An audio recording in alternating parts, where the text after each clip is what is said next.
그때 가이사 아구스도가 영을 내려 천하로 다 호적하라 하였으니 이 호적은 구레뇨가 수리아 총독이 되었을 때에 처음 한 것이라. 모든 사람이 호적하러 각각 고향으로 돌아가매 요셉도 다윗의 집 족속이므로 갈릴리 나사렛 동네에서 유대를 향하여 베들레헴이라 하는 다윗의 동네로 그 약혼한 마리아와 함께 호적하러 올라가니 마리아가 이미 잉태하였더라. 거기 있을 그때에 해산할 날이 차서 첫 아들을 낳아 강보로 사서 구유에 뉘었으니 이는 여관에 있을 곳이 없음이러라. 아멘. 오늘 설교의 제목은 여러분 보시는 것처럼 왕이 나셨도다입니다. 성경의 네 가지의 복음서 중에서 예수님의 나심에 대해서 구체적으로 기록되어 있는 성경은 마태복음과 그리고 오늘 우리가 읽은 누가복음 말씀인데요. 그 중에서도 마태복음은 예수님의 왕되심에 대해서 특별한 강조를 가지고 기록하고 있는 말씀입니다. 마태복음 1장 1절 말씀을 여러분 생각해 보시길 바랍니다. 아브라함과 다윗의 자손 예수 그리스도의 계보라 하고 이렇게 시작을 하죠. 그리고 그 계보 안에서 다윗 이후에 등장했던 유대의 열왕들을 쭉 기록하고 있는 것을 기억을 하실 것입니다. 예수님께서 왕으로 우리에게 오셨다, 이 땅에 오셨다라는 것을 강조하는 것입니다. 우리가 잘 아는 동방박사 이야기도 마찬가지입니다. 그들이 물었던 질문이 이것이었습니다. 유대인의 왕으로 나신 이가 어디 계시냐 이렇게 물었다고 마태복음에 기록하고 있습니다. 그래서 우리가 동방에서 그의 별을 보고 그에게 경배하러 왔노라 이렇게 말을 하죠. 이방인이었던 유대인도 아닌 이방인이었던 동방 박사들이 그것도 남의 나라의 왕에게 경배하러 왔다라고 하는 것. 더군다나 이미 왕정이 끊긴 지는 수백 년이 지났고 또 당시에도 로마의 식민 통치 가운데 있었던 유다 땅에 와서 유대인의 왕에게 경배하러 왔다라고 하는 것은 너무나도 이상한 일입니다. 그래서 헤롯 왕과 온 예루살렘이 이 이야기를 듣고 소동이 일어났다고 마태복음에는 기록을 하고 있습니다. 왕정이 끊긴 지도 오래고 왕이 도무지 나올 수 없는 그런 정치 구조 가운데서 왕이 등장하게 된다면 이것은 그야말로 커다란 정치적인 사건이 될 수 있기 때문에 그렇습니다. 그럴 리는 아무리 봐도 없겠지만 만에 하나라도 그럴 가능성이 있다면 굉장히 헤롯의 입장에서는 불안한 일이겠죠. 물론 이것은 그저 단지 정치적인 이유로서만 불안한 것은 아닙니다. 당시의 이 분봉왕 헤롯은 구약 선지서들의 말씀을 바탕으로 유대 전통 아래에 메시아 사상이 면면이 흐르고 있다는 것을 너무나 잘 알고 있었습니다. 후일에 메시아, 히브리어로 하면은 메시아고 헬라어로 하면은 그리스도라고 불리는 이 메시아가 왕으로 등장하게 될 것이고 그 메시아가 왕으로 와서 당신의 백성들을 구원할 것이라는 그 믿음이 유대인들 가운데는 아주 만연하게 퍼져 있었던 그런 사상이었기 때문이죠. 그래서 헤롯 왕은 대제사장들과 서기관들을 불러서 물어보는데 이 동방 박사가 물은 것처럼 왕이 어디서 나겠는지를 묻지 않고 그리스도가 어디서 나겠느냐라고 이렇게 묻습니다. 굉장히 의미심장한 질문이죠. 이것이 예수님 탄생에 대한 마태복음의 중요한 내용입니다. 왕으로 오신 예수님이라는 거죠. 그리고 그 왕도 단지 유대라는 이런 지역이나 민족을 넘어서 이방인인 동방 박사의 경배를 받으시는 온 땅의 왕이시고 만왕의 왕이시다라는 것을 강조하는 말씀입니다. 이에 반해서 오늘 읽은 이 누가복음의 말씀은 왕으로 오신 예수님에 대한 초점보다는 구주로 오신 예수님에게 더 초점이 있습니다. 아무래도 이 누가복음의 저자인 누가가 유대인이 아니라 이방인이고 누가가 쓴 또 다른 성경이 이 누가복음과 짝을 이루는 사도행전 말씀이라는 것을 생각해 보면 여러분 이해할 수가 있을 것입니다. 바로 사도행전은 이방의 복음이 전파되는 그런 내용이기 때문입니다. 그래서 2장 11절에 천사가 목자들에게 나타나서 무엇이라고 말하고 있느냐면 오늘 우리가 읽었던 교동문처럼 오늘 다윗의 동네에 너희를 위하여 구주가 나셨으니 곧 그리스도 주시니라 이렇게 말해요. 다시 말해서 마태복음에서는 왕이 나셨다라는 걸 강조하고요. 누가복음에서는 구주가 나셨다라는 것을 강조합니다. 제가 이 말씀을 위해서 찬송가 중에서 고요한 밤 거룩한 밤을 보니까 예전하고 가사가 바뀌었더라고요. 예전에 고요한 밤 거룩한 밤의 후렴에는 왕이 나셨도다였는데 바뀐 걸 보니까 구주 나셨도다로 바뀐 거예요. 사실 둘 다 맞습니다. 그렇죠? 둘 다 맞는 거예요. 그런데 제가 말씀드린 것처럼 마태복음은 왕이 나신 것을 강조하고 누가복음은 구주가 나셨다는 것을 강조하지만 이것이 뭐 두부를 자르듯이 마태복음은 이렇고 누가복음은 이렇습니다라고 하는 것은 옳지 않고 그것은 성경의 의도가 아닙니다. 오늘 본문에서도 다윗의 동네에 구주가 나셨다라고 하는 것이 과연 무슨 말이겠습니까? 왜 굳이 다윗의 동네입니까? 그것은 바로 그 구주께서 다윗에게 약속하셨던 영원한 왕권에 대한 약속을 성취하시기 위해서 다윗의 후손으로 오신 분이다라는 그런 말씀입니다. 이것은 누가복음 1장에서 천사 가브리엘이 마리아에게 나타나서 전했던 그 수태고지의 말씀과도 같은 내용인데요. 마리아가 잉태해서 낳게 될 예수님이 누구신지에 대한 설명을 여러분 잘 보시길 바랍니다. 여러분 오늘 본문 바로 앞장에 나와 있는 말씀 여러분 성경을 보시고요. 1장 31절 말씀을 제가 읽겠습니다. 누가복음 1장 31절 말씀. 보라 내가 잉태하여 아들을 낳으리니 그 이름을 예수라 하라. 그가 큰 자가 되고 지극히 높으신 이의 아들이라 일컬어질 것이요 주 하나님께서 그 조상 다윗의 왕위를 그에게 주시리니 영원히 야곱의 집을 왕으로 다스리실 것이며 그 나라가 무궁하리라 말씀이에요. 보이십니까? 주 하나님께서 그 조상 다윗의 왕위를 그에게 주리라 하는 겁니다. 그런데 그 왕권이 이 땅에 등장했던 역사 가운데 등장했던 수많은 왕들처럼 한순간에 있다가 사라지는 그런 권세가 아니라 영원한 권세고 무궁한 권세라고 말씀하고 있는 것입니다. 다시 말해서 예수님은 이러한 왕으로 우리 가운데 오셨다라는 것입니다. 오늘 본문의 말씀은 이처럼 왕으로 오신 예수님에 대해서 여러 가지 모양으로 강조하고 있는데요. 그 가운데서 몇 가지 내용을 함께 우리가 살펴보면서 오늘 우리에게 주시는 성탄의 메시지로 여러분들이 삼게 되시기를 바랍니다. 먼저 첫 번째로 오늘 우리가 말씀을 통해서 확인해야 될 중요한 사실은 이겁니다. 예수님께서 왕으로 태어나신 것은 역사적인 사실이라는 것입니다. 역사적인 사실이다. 여러분 1절을 보십시오. 오늘 본문 2장 1절 보시면 이렇게 말씀합니다. 그때에 가이사 아구스도가 영을 내려 천하로 다 호적하라 하였으니. 자, 여기 우리가 읽은 누가복음 2장 말씀은 예수님의 탄생의 이야기를 하려는 본문이에요.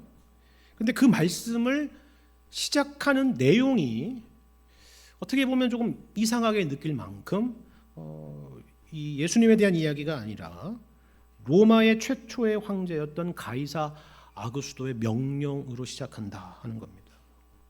그가 로마 제국 영토에 사는 모든 속주의 사람들에게 호적하라는 명령을 내린 것이 예수님의 탄생의 중요한 배경이다 라는 것을 설명하고 있는 것입니다. 여러분 이 말씀의 중요성을 아시겠습니까? 우리는 예수님께서 어느 날짜에 정확히 태어나셨는지를 알지 못합니다. 12월 25일인지 12월 24일인지 1월인지 9월인지 우리는 알 수 없습니다. 정확히 모릅니다. 아시다시피 우리가 12월 25일을 성탄절로 기념하는 것은 그날이 정확하게 예수님께서 태어나신 그날이기 때문이 아닙니다. 교회의 전통 아래서 그 날을 정해서 예수님께서 태어나신 것을 기념하고 기억해 왔기 때문입니다. 하지만 우리가 정확한 날짜와 시간은 모른다 할지라도 대충 어느 시기에 태어났을 것이라는 것은 알 수가 있습니다. 어떻게요? 바로 여기 1절의 말씀 때문입니다. 가이사 아구스도, 그러니까 카이사르 아구스투스 옥타비아누스라는 이 황제가 통치한 기간이 언제인가에 대해서는 모든 학자들이, 역사를 연구하는 모든 학자들이 일치된 내용을 갖고 있습니다. 그것을 잘 모르면 보통 연도에 물음표를 놓거나 그런 일들이 있는데 가이사 아구스도에 대한 통치 연도는 동일합니다. 왜냐하면 그것이 기록으로 남겨져 있기 때문이죠. 언제냐 하면 기원전 27년부터 기원 후 14년까지입니다. 그러니까 예수님은 이 기간 사이에 태어나신 것이 분명한 것입니다. 그렇죠. 여기에다가 앞서 말씀드린 마태복음과 당시 여러 가지 사건들을, 역사적인 사건들을 토대로 예수님이 태어나신 것은 아마도 기원전 4년 전후가 아니겠느냐, 이렇게 학자들은 추측을 합니다. 어떻게 그 추측이 가능하다고요? 오늘 본문의 1절과 같은 말씀이 기록으로 남겨 있기 때문입니다. 누가복음의 저자인 누가는요, 이와 같은 방식으로 역사적인 중요한 이정표들을 복음서 곳곳에 심어 놓는데요, 이것이 일종의 누가만의 독특한 시그니처입니다. 예를 들면요, 세례 요한의 출생에 대해서 설명하고 있는 내용에는 1장 5절을 보면 유대왕 헤롯 때에 라고 이렇게 시작을 합니다. 그럼 그 세례 요한이 본격적으로 활동했던 시기에 대해서는 더 구체적인 설명이 들어있는데, 여러분 3장 1절 이하를 보시면 아예 구체적으로 이렇게 설명하는 것을 볼 수가 있어요. 여러분 누가복음 3장 1절과 2절을 보세요. 제가 읽겠습니다.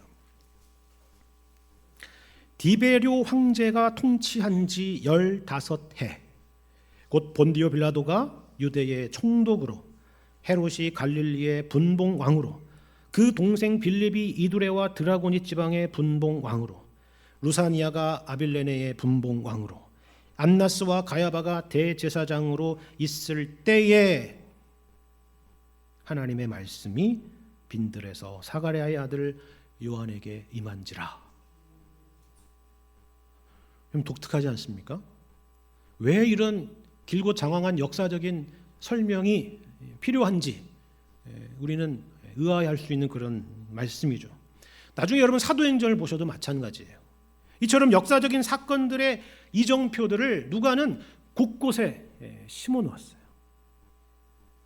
우린 여기서 한 가지 중요한 교훈을 얻어야 됩니다. 왜 이런 역사적인 설명들을 곳곳에 두었을까 하는 거예요. 1차적인 이유는요, 이것이 바로 누가가 복음을 기록한 중요한 목적이었기 때문입니다. 여러분 누가복음의 서론을 한번 보세요. 다른 복음서와는 다른 정말 독특한 서론이 있는데요, 바로 이런 내용입니다. 여러분 자주 찾아보게 해서 죄송한데 누가복음 1장을 보세요. 1장 1절부터 4절까지 말씀이 서론입니다. 보세요. 우리 중에 이루어진 사실에 대하여 처음부터 목격자와 말씀에 일꾼된 자들이 전하여 준 그대로 내력을 저술하려고 붓을 든 사람이 많은지라.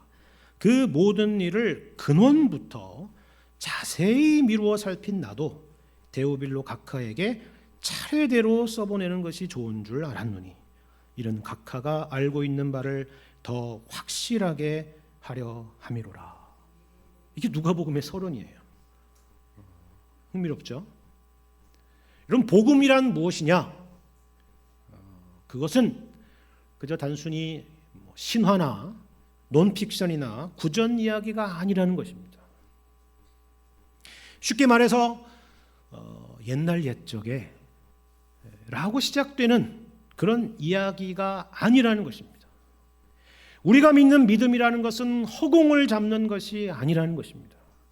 그저 그렇게 되었으면 하는 바램을 말하는 것이 아니라는 거예요.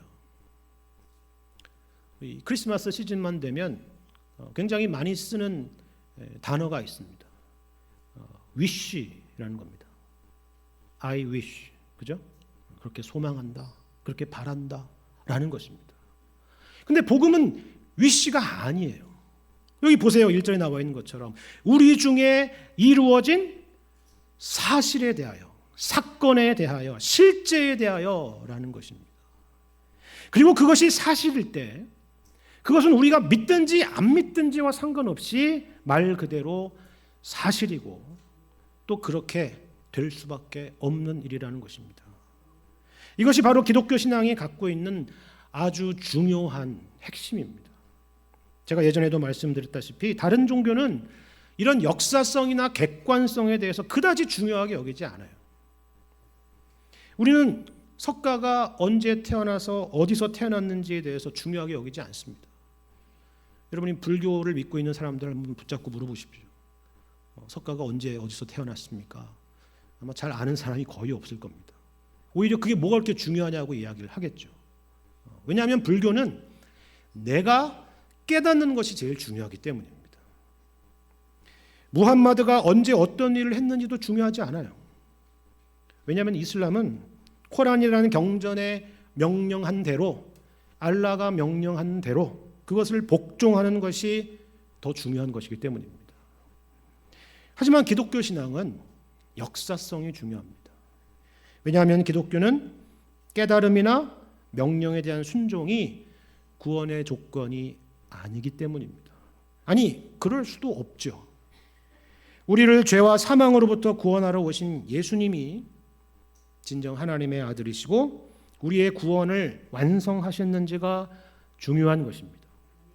그렇기 때문에 그것이 사실이냐 아니냐가 굉장히 중요한 것입니다. 그래서 여러분 성경을 보시면 부활하신 예수님께서 제자들에게 나타나서 친히 그 몸을 보이시고 못자국과 창자국을 보이시고 그들과 함께 식사하시고 말씀하시고 가르치시고 나중에는 500여 형제에게 일시에 보이신 사건까지 그와 같은 일들을 성경에 기록해 둔 것입니다. 우리가 오늘도 사도신경으로 신앙 고백을 했는데요. 사도신경은 성부, 성자, 성령 하나님에 대한 고백과 교회에 대한 고백을 담고 있습니다. 그런데 이 사도신경을 우리가 항상 낭독하면서 암송하면서 항상 거슬리는 부분이 한 군데가 있을 거예요. 그렇죠? 그게 어떤 부분이죠? 본디오 빌라도입니다. 본디오 빌라도가 도대체 여기 왜 나오냐 이런 생각을 갖죠. 본디오 빌라도에게 고난을 받으사. 그렇죠. 그래서 어떤 분들은 이게 왜 사도신경에 들어가 있느냐라고 따지는 분이 계십니다. 그리고 당시에 대제사장들이나 사두개인들, 그러니까 산헤드린 공의회 사람들이 더 나쁜 사람들이고 그 사람들 때문에 예수님이 죽으신 거나 다름이 없는데 왜 본디오 빌라도만 거기다 집어넣어가지고 본디오 빌라도만 나쁜 사람인 것처럼 그렇게 했느냐라고 생각하는 분이 계시는 거예요. 하지만 그것은 사도신경에 대한 정말 큰 오해입니다. 먼저 여기 본디오 빌라도에게 고난을 받으셨다라는 것은 본디오 빌라도가 그렇게 했다라는 것을 강조하는 이야기가 아닙니다. 본디오 빌라도를 비난하려는 것도 더더욱 아닙니다. 물론 잘했다는 얘기가 아니에요. 여러분 영어로 사도신경을 보시면 분명히 아시겠지만 이게 본디오 빌라도에 의해서라는 바이 본디오 빌라도가 아닙니다. 언더 본디오 빌라도입니다. 이게 무슨 말이냐면 언더 본디오 빌라도라는 것은 본디오 빌라도가 통치하던 그때에라는 의미입니다. 다시 말해서 예수님께서 고난을 당하시고 십자가에 죽으시고 부활하신 것이 역사적인 사실이라는 것입니다. 그러면 이러한 것들이 왜 중요할까요? 앞서 말씀드린 것처럼 우리가 믿는 믿음은 허공에 있는 것이 아니라는 것입니다. 우리는 실제를 믿고 사실을 믿습니다.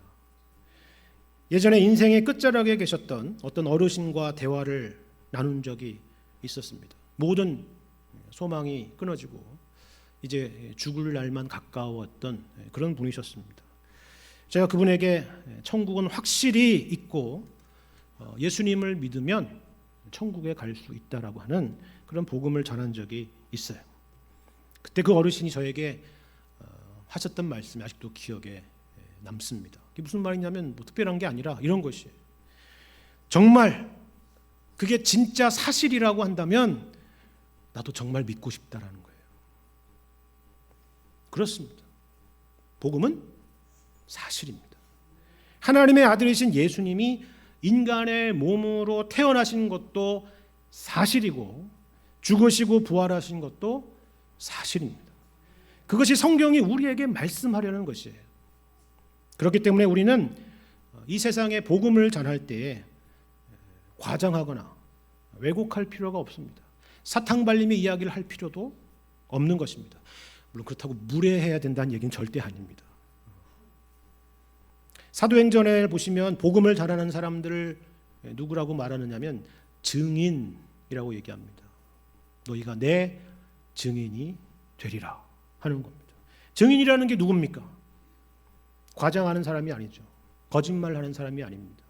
사실을 있는 그대로 목격하고 경험한 그대로를 증언하는 사람입니다.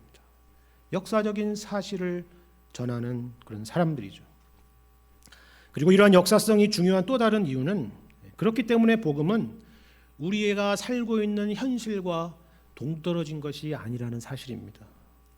우리는 신앙이 좋다라는 것을 뭔가 대단하고 거창한 것을 이루고 성취하고 만들어내는 것이다라고 생각할 때가 많이 있죠. 나는 예수를 믿는데 부끄러운 것이 많아. 이런 생각들을 가질 때가 많이 있습니다. 하지만 여러분 그렇지 않습니다. 여러분 오늘 본문의 마리아와 요셉을 보십시오. 사실 어떻게 보면 지금 온 인류의 역사에서 제일 중요한 일을 하고 있습니다. 마리아의 몸 안에 하나님의 아들이신 예수님이 계시기 때문이죠. 그런데 우리가 오늘 본문 말씀에서 보는 것은 어떤 것입니까? 거부할 수 없는 황제의 명령에 따라서 그 만삭의 몸을 이끌고 나사렛이라는 동네에서 베들레헴이라는 동네까지 그 머나먼 길을 떠나야만 하는 무기력한 한 가정을 보는 것입니다. 지금 마리아의 배 안에는 누가 있는데요? 예수님이 계신데 그렇게 무기력하게 베들레헴으로 먼 길을 여행하여 떠나갈 수밖에 없는 것입니다. 그 베들레헴에서조차도 있을 곳이 없어서 어떻다고요? 아기 예수를 구유에 누일 수밖에 없는, 돈도 없고 백도 없고 인맥도 없는 그런 가난하고 힘없는 한 가정의 모습을 보여주는 것입니다. 말 그대로 이것이 현실이라는 것입니다. 그리고 이것은 우리가 이 땅에서 겪는 현실의 모습과 전혀 다르지 않을 것입니다. 우리도 예수님을 믿고 예수님께서 우리 안에 계시고 우리가 예수님을 모시고 살아도 우리는 여전히 이 땅에서 연약함 가운데 살아가는 것입니다. 우리가 예수님을 믿는다고 해서 이 땅에서 살아가는데 어려움이 면제되지도 않고 오히려 그 가운데서 속수무책으로 무너지는 경우도 적지 않기 때문입니다. 하지만 그것이 바로 아기 예수를 품고 있었던 마리아와 그의 남편 요셉이 겪었던 현실이라는 사실을 여러분 기억하시기를 바랍니다. 이것이 이 땅에서 살아가는 신자들이 겪고 있는 진짜 현실의 세계라는 것이에요. 여기서 오해하거나 믿음에 대하여 시험에 들거나 낙심해서는 안 된다라는 사실입니다. 두 번째로 우리가 오늘 말씀을 통해서 확인할 중요한 사실은 이것입니다. 예수님께서 왕으로 태어나신 것은 하나님의 약속의 성취라는 사실입니다. 오늘 여러분 본문 읽은 본문은 단지 7절밖에 되지는 않지만 이 짧은 본문 안에 무려 3명의 왕이 등장하고 있다는 것을 볼 수가 있을 것입니다. 먼저 로마의 황제였던 가이사 아구스토가 1절에 등장하죠. 그리고 4절에 다윗 왕이 등장합니다. 그리고 예수님이 등장합니다. 오늘날 미국을 포함해서 서구의 많은 나라들은 역사 가운데 보면 이 로마 제국을 굉장히 동경하고 또 로마와 같은 그런 나라, 그런 제국을 꿈꾸곤 했다는 것을 알 수가 있는데요. 그 중에서도 로마의 여러 황제들 중에서도 가장 훌륭한 황제로 꼽는 인물이 바로 오늘 본문의 1절에 등장하는 가이사 아구스토라는 황제입니다. 내전으로 혼란스러웠던 삼두 정치를 끝장내고 로마 제국을 하나로 통일했고 또 뛰어난 정치력과 행정력을 발휘해서 소위 로마가 이루어낸 평화라고 하는 바로 팍스 로마나의 시대를 가져왔던 그 황제입니다. 그가 했던 유명한 말 중에서 그의 업적을 단적으로 보여주는 그런 표현이 하나 있는데요. 그게 뭐냐면 나는 벽돌로 지어진 로마를 발견해서 대리석의 로마로 남겨두었다라는 말입니다. 심지어 이 가이사 아구스토는 자신의 이름과 통치를 신격화하는 황제 숭배를 장려한 최초의 황제로 알려져 있습니다.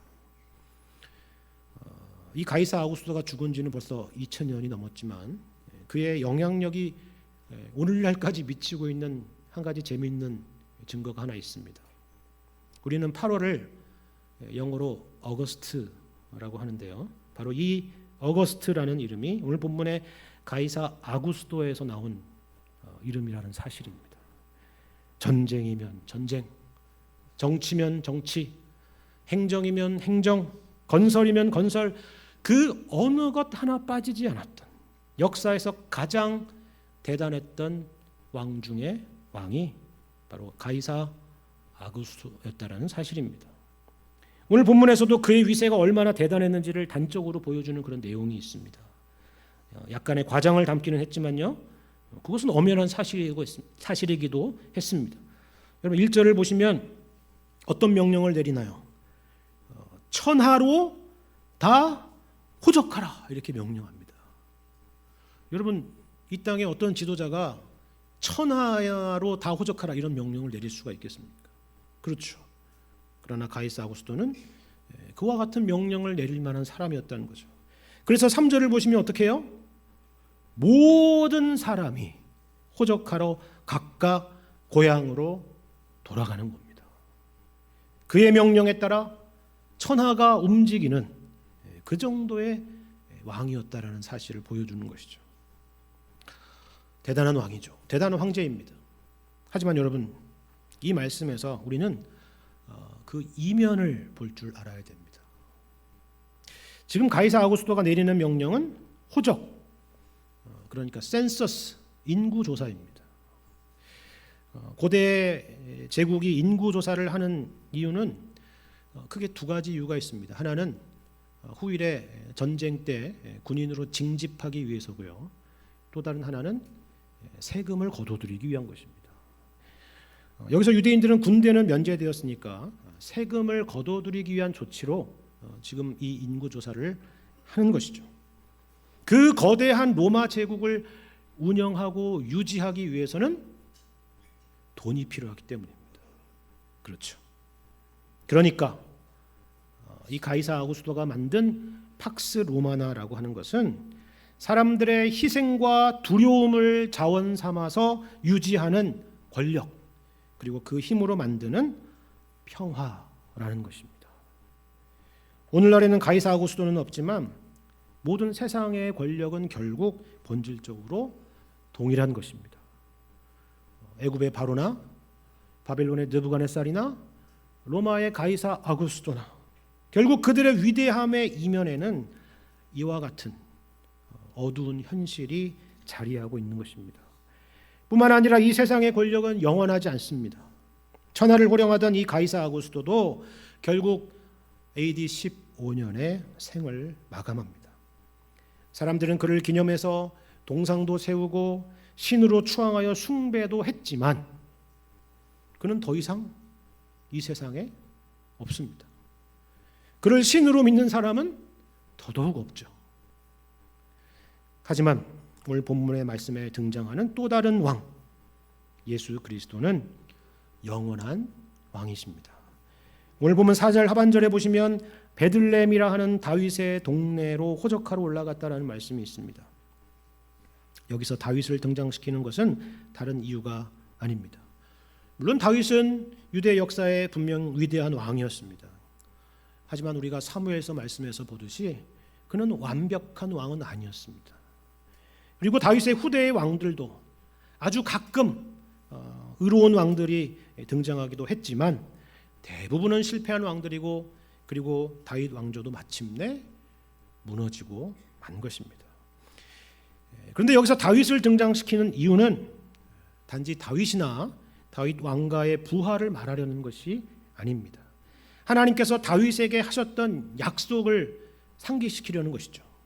사무엘하 7장 말씀을 보면 나단 선지자가 하나님의 말씀을 받아서 다윗에게 예언을 하는 장면이 있는데요. 그때 말씀이 이것이었습니다. 내 집과 내 나라가 내 앞에서 영원히 보존되고 내 왕위가 영원히 견고하리라 하는 말씀입니다. 이 예언의 말씀을 기억하는 것입니다. 다윗에게 약속했던 그 왕, 그 다윗의 후손이 바로 예수 그리스도라 하는 것입니다. 가이사 아구스는 사람들로 하여금 두려움과 공포를 심어주어서 섬기도록 했던 세상 권력의 상징입니다. 그리고 동시에 유한한 권력의 상징이죠. 하지만 예수님은 그렇지 않다는 거예요. 세례 요한의 아버지 사가랴의 예언이 오늘 본문의 말씀 바로 앞부분에 있는데요. 여기에 바로 예수님의 왕으로서의 통치에 대한 예언이 있습니다. 어떤 내용입니까? 한번 보십시오. 누가복음 1장 68절 이하의 말씀 제가 읽겠습니다. 누가복음 1장 68절입니다. 찬송하리로다 주 이스라엘의 하나님이여 그 백성을 돌보사 속량하시며 우리를 위하여 구원의 뿔을 그 종 다윗의 집에 일으키셨으니 이것은 주께서 예로부터 거룩한 선지자의 입으로 말씀하신 바와 같이 우리 원수에게서와 우리를 미워하는 모든 자의 손에서 구원하시는 일이라. 우리 조상을 긍휼히 여기시며 그 거룩한 언약을 기억하셨으니 곧 우리 조상 아브라함에게 하신 맹세라. 우리가 원수의 손에서 건지심을 받고 종신토록 주의 앞에서 성결과 의로 두려움이 없이 섬기게 하리라 하셨도다. 그렇죠? 어떻게 주님을 섬기게 된다고요? 종신토록 평생 동안 주님 앞에서 성결과 의로 두려움 없이 섬기게 되리라 하는 것입니다. 여러분이 오늘 이 자리에 계신 이유입니다. 이 엄동설안에 눈길을 뚫고 이 자리에 오신 이유가 바로 그것이죠. 그 누구도 여러분을 이 자리에 오도록 협박하거나 강요하지 않았습니다. 로마 제국의 영토 정도가 아니라 온 세상과 역사와 만물을 통치하시는 만왕의 왕이요 만주의 주이신 예수님이시지만 우리는 그 예수님을 두려움으로 섬기지 않습니다. 우리에게 찾아오신 주님, 우리를 구원하신 주님을 기억하고 감사하며 주님께 영광 돌리며 그렇게 섬기는 것입니다. 그것이 가능한 이유, 그것이 바로 오늘 말씀을 통해서 확인할 마지막 세 번째 내용입니다. 그것은 바로 예수님께서 우리의 왕으로 태어나셨기 때문입니다. 오늘 본문의 말씀은 예수님께서 왕으로 태어나셨다라는 것을 강조하고 있습니다. 다윗의 동네인 베들레헴에서 태어났다라는 것이 그것을 말해주고 있는 것이죠. 그런데 우리가 여기서 주목해 볼 부분은 이것입니다. 예수님께서 왕으로 오신 것이 아니라 왕으로 태어나셨다라는 사실입니다. 이게 그냥 서로 비슷한 이야기인 것 같지만 사실 엄청난 차이가 있습니다. 물론 복음서 말씀을 보시면 사람들이 예수님께서 왕으로 오시는 것을 환영하는 내용의 말씀이 있습니다. 언제인지 여러분 아십니까? 네, 다 알고 계시죠? 예수님께서 예루살렘에 입성하실 때입니다. 사람들이 종려나무 가지를 흔들면서 나귀를 타고 입성하시는 예수님을 환영하는 것은 그저 예수님이라는 한 개인을 환영하는 것이 아니라 왕을 영접하는 내용입니다. 왕으로 오신 예수님을 영접하는 내용이에요. 그런데 그때 그들이 예수님을 환영하면서 마음속 가운데서 기대했던 게 어떤 내용일까요? 적어도 한 가지 분명한 것은 예수님께서 십자가에 죽으시기 위해서 오셨다라는 것은 아니라는 것입니다. 그것은 그들의 머릿속에 단 1도 없었습니다. 왕으로 오셔서 이 땅을 심판하시고 로마의 압제에서 이스라엘을 해방하시는 그런 정치적인 메시아를 기대했던 것입니다. 그것이 당시에 예수님에 대한 모든 사람의 기대였습니다. 제자들도 마찬가지였습니다. 그런데 예수님은 그렇게 오시지 않으셨습니다. 물론 그렇게 왕으로 오실 날이 있습니다. 나귀가 아니라 구름을 타고 오셔서 이 세상을 심판하시기 위해서 다시 오시는 그날입니다. 하지만 오늘이 그날은 아닙니다. 왜요? 만일 예수님께서 그러한 왕으로 오신다면 우리 중에 그 누구도 살아남을 사람이 없기 때문입니다. 우리는 모두 죄인이고 우리 중에 그 누구도 하나님의 그 의로우신 심판 앞에 살아남을 사람이 없기 때문입니다. 하지만 성탄절이 기쁜 이유는 예수님께서 우리에게 왕으로 오신 것이 아니라 왕으로 태어나셨기 때문입니다. 여러분, 태어나셨다라는 것이 무슨 의미인지 아시겠습니까? 태어나셨다라는 것은 바로 우리와 같이 되셨다라는 그런 의미입니다. 이런 맥락에서 여러분 오늘 본문 7절에 우리의 눈을 사로잡는 표현 하나가 있습니다. 그게 뭐냐면 첫 아들을 낳았다라는 것입니다. 첫 아들을 낳았다. 사람들은 여기에 대해서 다양한 해석을 했습니다. 왜 여기에 첫 아들을 낳았다라는 표현을 썼을까? 아마 이것은 마리아가 예수님 이후에도 다른 자녀들을 낳았기 때문일 거다. 아니다, 이것은 독생자라는 다른 표현이다. 아니다, 이것은 다윗 가문의 맏아들이라는 그런 의미다. 라는 여러 해석들이 있었습니다. 다 의미가 있고 일리가 있는 해석들입니다. 하지만 여기서 첫 아들이라고 표현한 중요한 이유 중에 하나는 예수님과 우리를 연결시키려는 것입니다. 여러분 생각해 보세요. 첫 아들이라는 것은 무엇을 전제한 표현입니까? 둘째, 셋째, 넷째. 이와 같은 것들을 전제하는 표현이죠.